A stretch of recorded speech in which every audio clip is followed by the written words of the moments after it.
કડકડતી ઠંડીમાં માનવજ્યોત સંસ્થાના માધ્યમથી જરૂરતમંદ પરિવારોને ધાબળા વિતરણ કરાયા.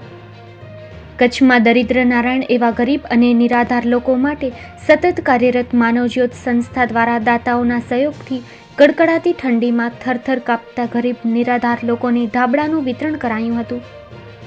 માનવજ્યોત સંસ્થાના માધ્યમથી અત્યાર સુધી લગભગ ચાલુ વર્ષે ઠંડીમાં લોકોને રક્ષણ મળી રહે તે માટે 250થી 300 જેટલા ધાબળાઓનું વિતરણ કરાઈ ચૂક્યું છે.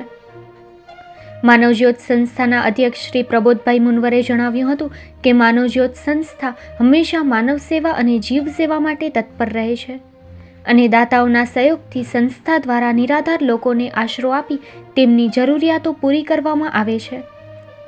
શ્રી મુનવરે જણાવ્યું હતું કે ઠંડીની શરૂઆત થઈ છે ત્યારથી માનવજ્યોત સંસ્થા દ્વારા વિવિધ દાતાઓના સહયોગથી અમે લોકોએ ધાબળા વિતરણ શરૂ કર્યું છે.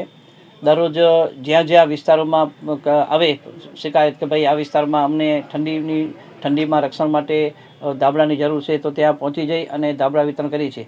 અત્યાર સુધીમાં લગભગ 250થી 300 જેટલા ધાબળા વિતરણ કર્યા છે. જેમ જેમ દાતાઓનો સહયોગ મળતો જાય છે તેમ તેમ જે વિસ્તારોની રજૂઆત આવે છે ત્યાં જઈ અને જે પણ જરૂરતમંદ હોય એમને અમે હાથોહાથ ધાબળા વિતરણ કરીએ છીએ. આમાં ખૂબ જ દાતાઓનો સારો સહયોગ મળે છે, જેના કારણે જે લોકો ઝૂંપડામાં રહે છે, ભૂંગામાં રહે છે, કાચા મકાનોમાં રહે છે અને જે જરૂરતવાળા છે એવા લોકો સુધી આ ધાબળા અમે પહોંચાડી રહ્યા છીએ.